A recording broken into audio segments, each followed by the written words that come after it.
The following is a production of Cary TV, the Town of Cary's government access channel.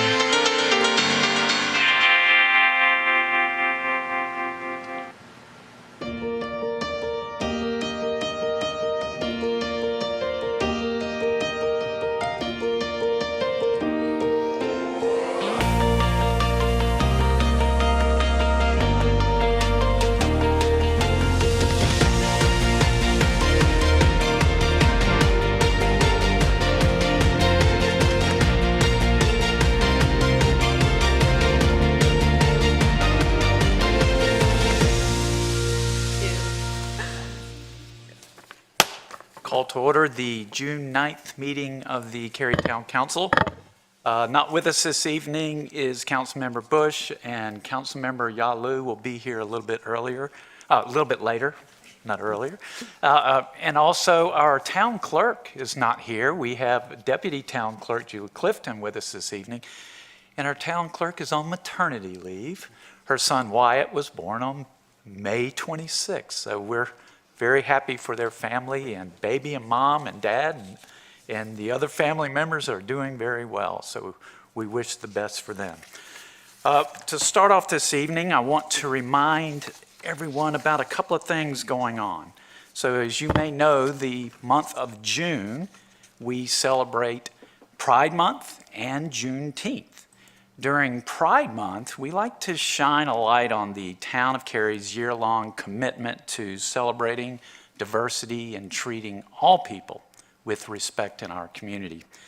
In celebration of Pride Month, we have a lot of things going on. There are several films showing at the Cary Theater, and if you've been to downtown, you may have seen our new pop-up public art installation, say that real quick 10 times, as part of Pride Month, along with the Colors of Pride on the exterior columns of the Cary Arts Center this past weekend. And if you missed that, you can see it again later this month on June 23rd, 24th, and 25th. Also this month, we have Juneteenth. The Cary Arts Center will light up June 17th, 18th, and 19th with red, yellow, and green to honor the heritage and the meaning of the day. So I invite you to attend Cary's Juneteenth celebration, Celebrate Freedom, at the old library site, and that's going to be held on Sunday, June 19th from 3 to 4:30, which is a free event.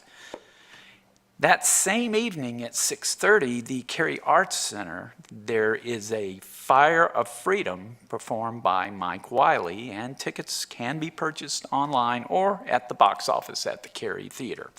So I encourage you to go to the town website if you want to know more about Pride Week or Juneteenth. Now I'll ask you to join me for the Pledge of Allegiance.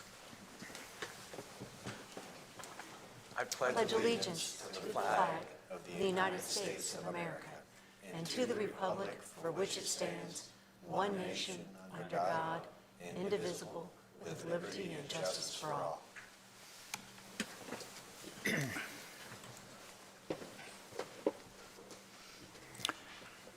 First order of business is to adopt the agenda.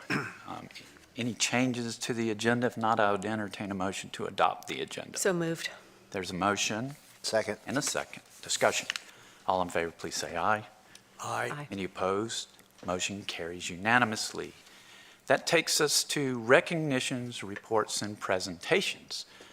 And our first item under recognitions, reports, and presentations is the presentation of Cary Fire Department's 100th anniversary proclamation. And I would ask that Chief Cooper and Battalion Chief Tracy Williams meet me at the podium to receive this proclamation.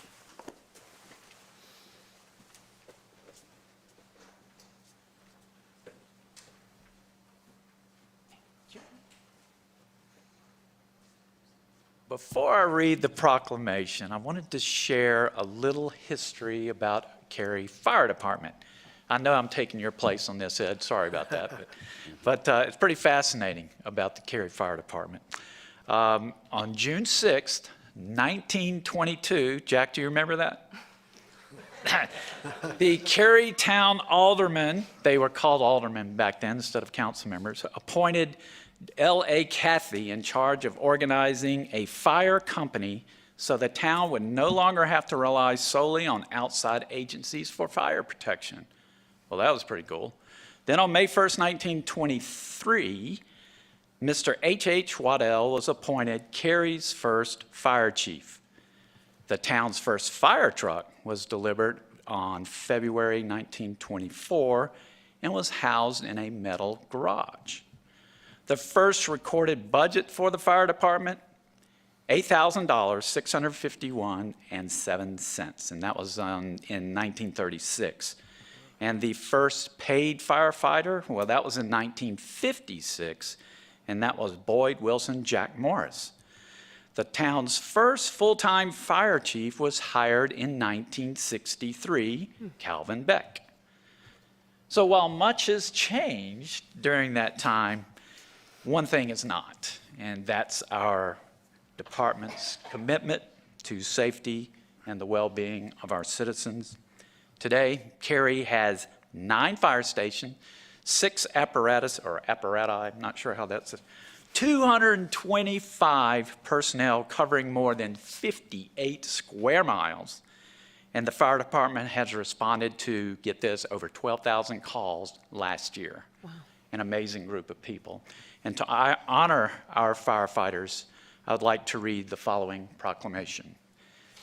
Designating June 9th, 2022, or June 6th, 2022, as the 100th anniversary of the Cary Fire Department. Whereas the Cary Fire Department is commemorating its centennial celebration on June 6, 2022. And whereas on June 6, 1922, the town alderman appointed Mr. L.A. Cathy to organize a fire company and purchase a fire truck that would respond to calls within city limits, eliminating the town's dependence on outside agencies for fire protection. And whereas the department had 12 firefighters by 1926 and today has more than 220 firefighters. And whereas with our 100th anniversary celebration, we strive to achieve the best results through effective teamwork, strategic partnerships, and community participation. And whereas the Cary Fire Department exists to provide exceptional service to our citizens and visitors by building resiliency through community risk reduction and incident management with professionalism, empathy, and collaboration.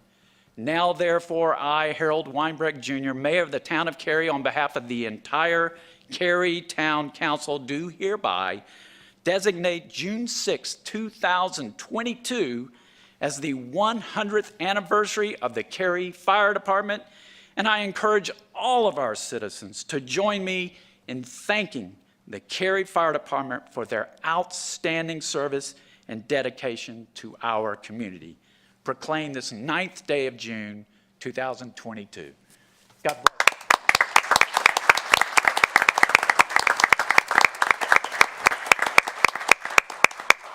I just want to thank Council for all the support. This has been a great week and a great celebration, and we couldn't have done it without all the help from many department directors and cross-departmental team, including Mr. Yerha, several retired members, firefighters, actually the son of one of our former fire chiefs.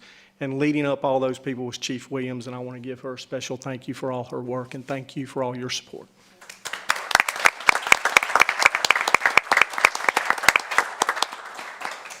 We know it was a difficult week for you here in town, and it really it makes us appreciate so much more all that you all do. So, thank you. Thanks for being here, and thanks for allowing me to read that proclamation.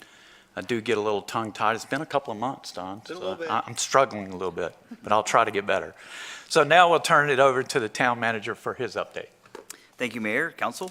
I want to thank the 50 or so citizens who attended our first of many downtown Cary Park neighborhood meeting on Tuesday night.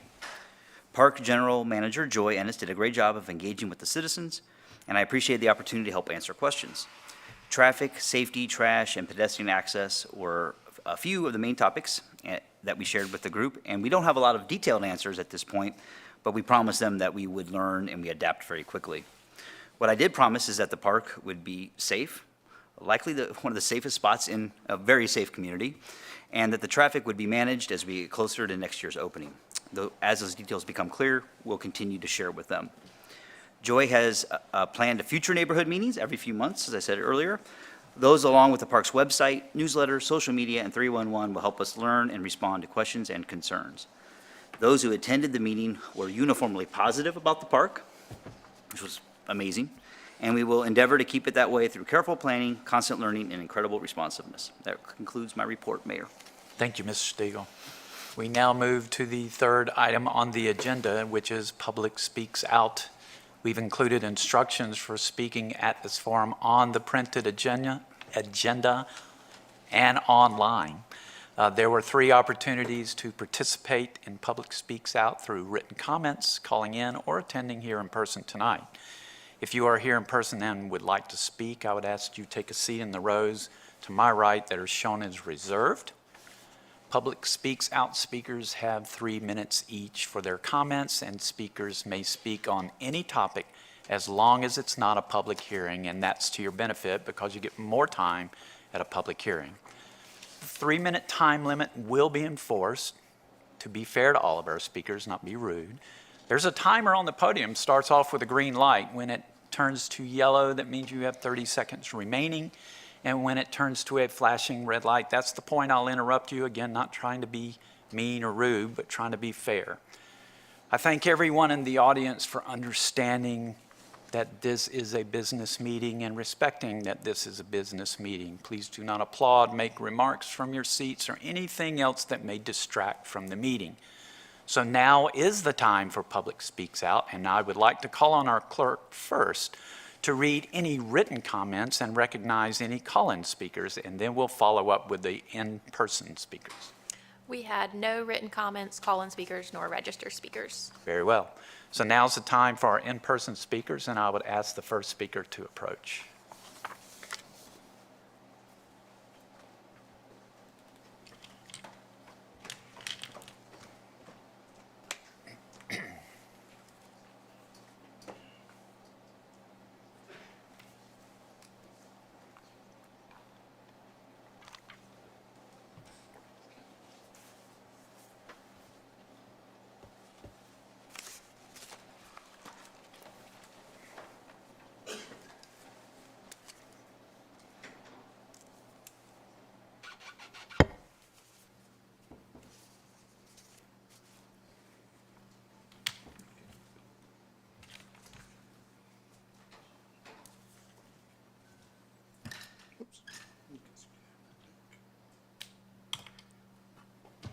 Hi.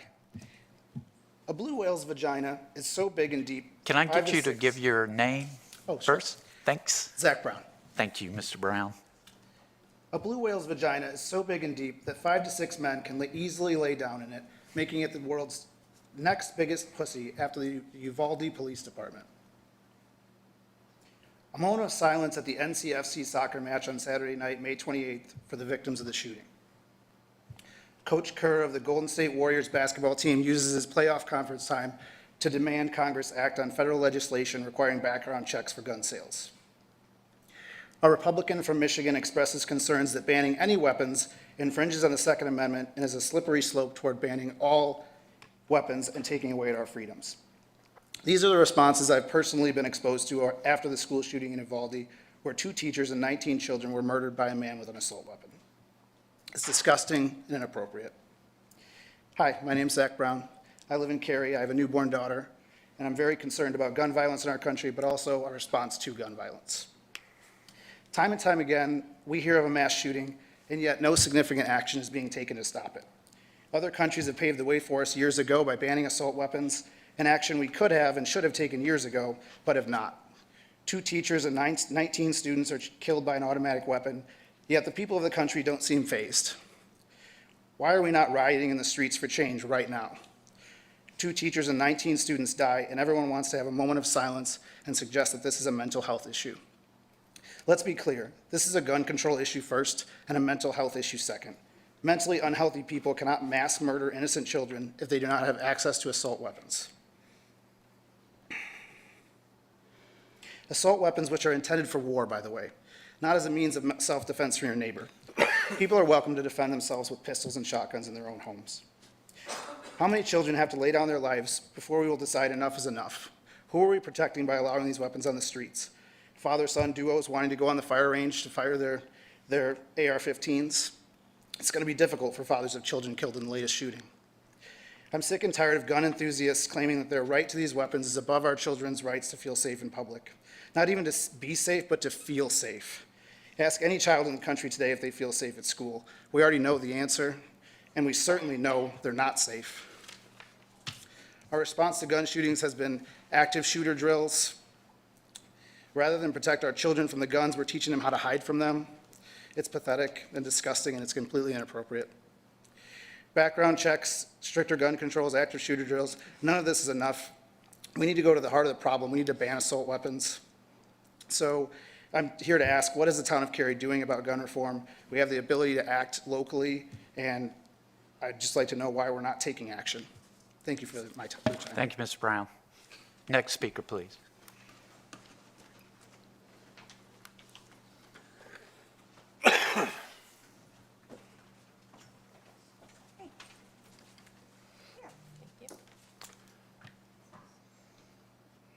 You can fill that out after you speak if you would like.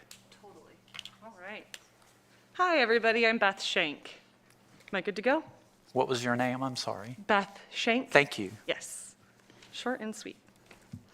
All right. Hello, council people. I am Beth, and I am a licensed clinical social worker, and I have the privilege of working with clients all over the world every day. And in moments when I'm supposed to be supporting them therapeutically, I'm getting a lot of questions from people in Canada and the UK and Australia asking me if I'm okay and if I'm safe. And as far as the calls I get from our American citizens, this topic of school shooting has come up so often for me, and I'm at a loss as a therapist of what I can do to support my clients in these moments. I've talked to parents of the Parkland victims. I've talked to public school teachers in Texas. I've talked to countless others of people related to the victims and these tragedies, and they're asking me, what can we do? And I don't have an answer for them. And so this is my first time ever coming to a town council meeting. I wish I did not have to be here, but I really feel like I do.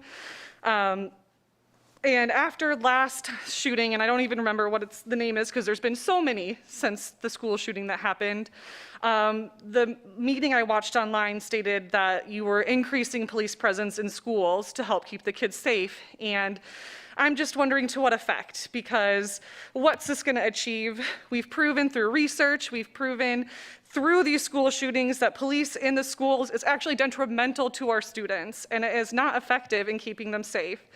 A majority of Americans are in favor of stricter gun control, a majority of them. So when trying to figure out what I could do to help my clients, what I could do to help my niece, my newborn niece, I saw to get involved in local politics, so that's why I'm here. I'm asking you, in our community, what can we start doing to make small, effective changes to these tragedies? Thank you. Thank you. Any other speakers for Public Speaks Out?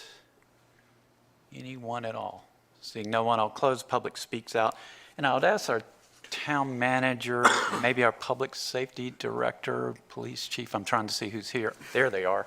If you could contact our speakers and give them answers to the questions they seek, let them know our authority and those types of things, that would really be beneficial. Great, thank you. Okay, we now move to the consent agenda, which is item 4, if you're following along on the meeting agenda. And for the benefit of people watching our meeting on TV or online, I would like to take a moment to review the consent agenda items. Please keep in mind that one vote approves all of these items. On the consent agenda, we have 22A03, which is 1309 Bachelor Road, Naughty Oaks Drive annexation. 22A08, Griffin Weston 2 annexation. Resolution authorizing condemnation for Quinter Drive Extension Project, which is ST1292. Would council members like any of these items pulled for discussion? If not, I would entertain a motion to approve the consent agenda. Motion to approve in its entirety. Second? There's a motion and a second discussion. All in favor, please say aye. Aye. Any opposed? Motion carries unanimously. And that takes us to public hearings. The rules for public hearings are the same as public speaks out with one change. Speakers now have 5 minutes instead of 3 minutes for their comments. Our first and only public hearing is the fiscal year 2023 proposed budget. Financial Strategy and Analysis Director Stacy Teachy will present the item and will open the public hearing. Council will not take action this evening, but will take action at our next meeting, or we'll be running out of time. So, Ms. Teachy. Good evening, Council. I'm here to introduce the next citizen participation opportunity in preparation for the fiscal year beginning on July 1st, 2022. The recommended budget includes authorization for operating and capital expenditures totaling $443.6 million. This total budget amount is 10.9% more than the prior year budget. This expenditure increase is largely offset with sales tax revenue expectations. The FY 2023 recommended budget maintains the property tax rate at 34.5 cents per every $100 of assessed valuation. It includes a $1.50 monthly solid waste and recycling fee increase from $20.50 to $22 per month, bringing the program's cost recovery to 94%. It also includes a 3% increase to utility rates. This increase will equate to an estimated $2.30 per month increase for the average family of four's utility bill. This budget facilitates work in 5 key areas. It maintains and expands service levels and infrastructure while moving forward with priority areas like stormwater, housing, and the environment. It ensures that funding is in place to support the downtown park when it's ready to come online. It supports police staffing and vehicle needs by adding 6 downtown police officers and completing the department's transition to a 1 officer assigned to 1 vehicle service model. It also recognizes that our employees are the key to keeping Cary by funding a new employee compensation program and supporting Cary's Pay for Performance program at an average 5% merit award. Staff requests budget public input year-round. On a monthly basis, we have and will continue to prompt our citizens to share their thoughts and values about the budget through social media and the BUD newsletter. We provide multiple ways for citizens to tell us what they're thinking by email, phone, Twitter, or Facebook. Of course, citizens always have the opportunity to comment at any public speaks out portion of your regular council meeting. Any citizen comments on the budget that come in by social media, email, or voicemail are shared with you all in the quarterly reports throughout the year. We advertised this formal public hearing beginning May 12th, and today we've shared comments that arrived by noon since that advertisement. After the public hearing starts, we'll summarize those citizen comments for you. Before we begin, here's a reminder of where we are in the budget process. This evening, we're holding our second of 2 public hearings on the recommended budget. The first hearing was held on May 26th at your regularly scheduled meeting. As the mayor alluded to, the schedule anticipates council budget adoption on June 23rd to prepare for the new fiscal year beginning on July 1st. So thank you for your attention to this crucial component of our fiscal management. This concludes staff's comments prior to the public hearing on the town's fiscal year 2023 recommended budget. Thank you, Ms. Teachy. So now's the time for the public hearing on the budget, and I would call on the clerk to read any written comments and recognize any call-in speakers before we get to in-person speakers. The first comment is from Tully Johnson, requesting council to increase the support for the fire department, EMT, Parks and Recreation, and garbage and ground maintenance. The second written comment is from Transitions Life Care and included 2 letters from members of the Board of Directors thanking council for continuing to support the work of Transitions Life Care. These letters came from Roy Timke Jr. and Shiliatha Wynn. We have no call-in speakers nor registered speakers. Okay, so now is the time for the public hearing on the budget, and I would invite any in-person speakers that would like to speak on this topic to approach the podium now. Anyone to speak at this public hearing? Seeing no one, we'll close the public hearing, open it up to council members for questions or comments. We've seen a lot about this budget already, so I imagine there's not any surprises for us. Commented out. Yeah, we're commenting. Thank you, Ms. Teachy. No problem. Thank you. We have no discussion items, and we will now go into closed session. Would someone like to read closed session? Mr. Urha. Pursuant to General Statute 143-318.11A, 1, 3, and 6, I move that we hold a closed session to consider the qualifications, competence, performance, character, fitness, conditions of appointment, or conditions of initial employment of one or more individual public officers or employees.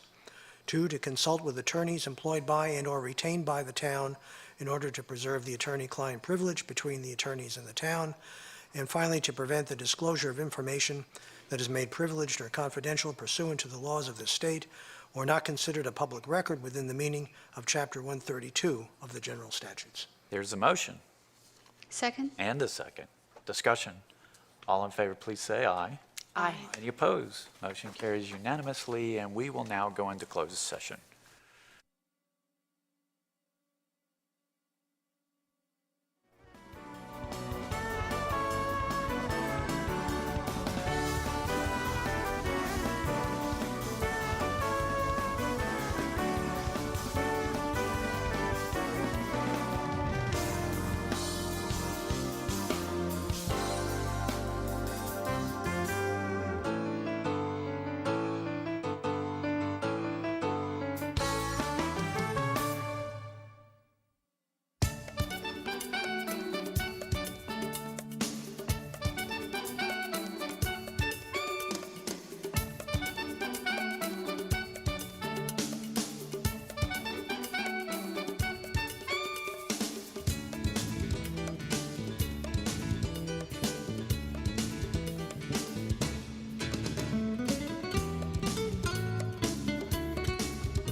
We'll reconvene our council meeting at this time. There is no other business for this evening, so I declare this meeting adjourned.